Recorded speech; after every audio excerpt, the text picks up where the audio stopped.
Good afternoon, welcome to More Meets TI. This is a viewer request video, and I am your host, Blind Prime. Scribbly LaCroix commented on one of my older videos about Cobra Commander, wanting to know exactly how you remove the hands from these G.I. Joe Classified series figures without damaging the figure. They were worried about that, and I understand. It can be a little difficult to figure out how to exactly do something where you don't break it. And well, that's this channel. We're all about making sure you don't break your things trying to mess with them. So, figured I'd make this quick video explaining to Mr. Scribbly, or Mrs. Scribbly, or just gonna call him Scribbly. Yeah, Scribbly. That's a neat name, Scribbly. Anyway, so this is for you, Scribbly LaCroix, and I hope that you're watching. So let's grab Cobra Commander. There he is. And let's go ahead and talk about this. So we're not gonna mess with the hand that's got the snake on it. We're instead gonna mess with the hand that's just this open, graspy hand. So let's just go ahead and get that up there. So to remove the hands on these figures, what you want to do is you want to kind of make sure you've enclosed the figure in one hand, and you put your thumb and forefinger just behind the section of the hand here, like right behind where it spins, its little joint mechanism. And I'm going to spin that around so you can see, you can get an idea of what I'm talking about. All right, now he's got this weird thing on his wrist that portrays out a bit, but that shouldn't really mess with us much. And since this hand is open, it's a little easier to get. You can put your thumb inside of the hand, like a little baby holding your thumb with his little hand. Now, what you want to do is put your thumb and forefinger on the hand, grabbing it, and put a thumb and forefinger, even your middle finger, around the wrist, making sure you give it a stable platform, and also ensuring that the entire figure is within your hand. You don't want it to sling across the room. Then you give it a pull. There it goes. And it yanks out. Pretty easy when you get used to it, but at that beginning stage, it can be a little difficult. And now he's a Mega Man. He's got a blaster on his hand. Boom, boom. But this is the hand with the long little spike on it.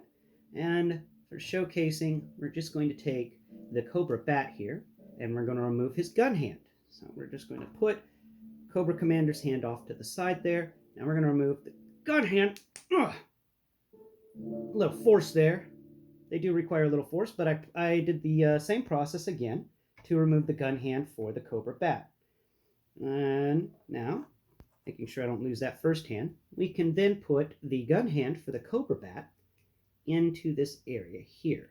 Maybe. That little wrist thingy I explained a minute ago may actually stop this one from happening. Yeah. Sadly, because he's got that weird wrist spike thing, you can't really give him a gun hand. But you can give him, let's set him down so he doesn't fall. Let's remove the other hand from the bat. There it goes. That one was a little bit easier to remove. God, I love that nice little snap. And now we're going to come over here, and we're just going to plug this hand in. This hand should be able to work. Maybe. All of these hands are maneuverable, and they should all be able to connect into each other's hand slots. But it doesn't look like that's the case for Cobra Commander. Should've. Very odd. Alright. That one's not really wanting to go in, but we can put the Cobra Commander hand back. Let's see what the difference is between Cobra Commander hands and the hand for the bat. So we'll just set Cobra Commander down again, and let's look at these in comparison to one another. The bat's hand and Cobra Command. Oh, look at that. So you can't switch out Cobra Commander's hand because his hand spike is very thin. The bat's hand spike is very thick. That's why I couldn't put them together. So this is a thing you need to look out for when transferring hands of your G.I. Joe Classified figures, and understanding that some of them may have a different size peg because of the way the figure's built. The bat here has got some bigger arms than Cobra Commander, and he's got bigger pegs. Though that does make it easier, if you're visually impaired like me, to ensure that all the hands are in the right areas. We're going to go ahead and put the bat's hands back together, and it's very simple for the bat. You just kind of shove them in there, and then they get in there. They're good.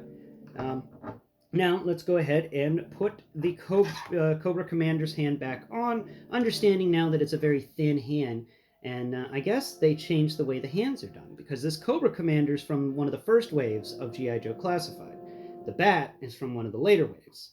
I mean, they've got a few, there's a couple dozen G.I. Joes between these two. But you put the spike that's on the back of the hand, and just so I mention this, because I've always thought about it, every time I pull out one of these hands, I can't help but think about Mars Attacks when the little alien shook hands with the president, and then the hand climbed up his arm and then stabbed him in the chest. That's what this reminds me of because this hand's got a crazy spike on the end. I keep thinking that every single time. I can't help but have that scene in my head. And there we go. Since the hand is the right size for where it's at, it easily pops right back in with barely any trouble. But getting it out again is a pain. But getting it in is very easy. And that's because it's using a type of joint where it's bulbous. There's a little bulbous section in there. Not very big, big enough to actually cause resistance and stop it from falling back out. So you just need to push over that bulbous section and then it will settle into its nice little grooves. And that is how you change out the hands of your G.I. Joe classified figures. And understand that not all hands can be switched around. You can't just go putting your Cobra Bat's gun arms on your Cobra Commander. It just won't work. But thank you for watching today's quick little instructional video on how to best, replace hands for your G.I. Joe classified figures. I hope you've enjoyed Scribbly. This one's for you. Have a great day. Until next time, bye-bye for now.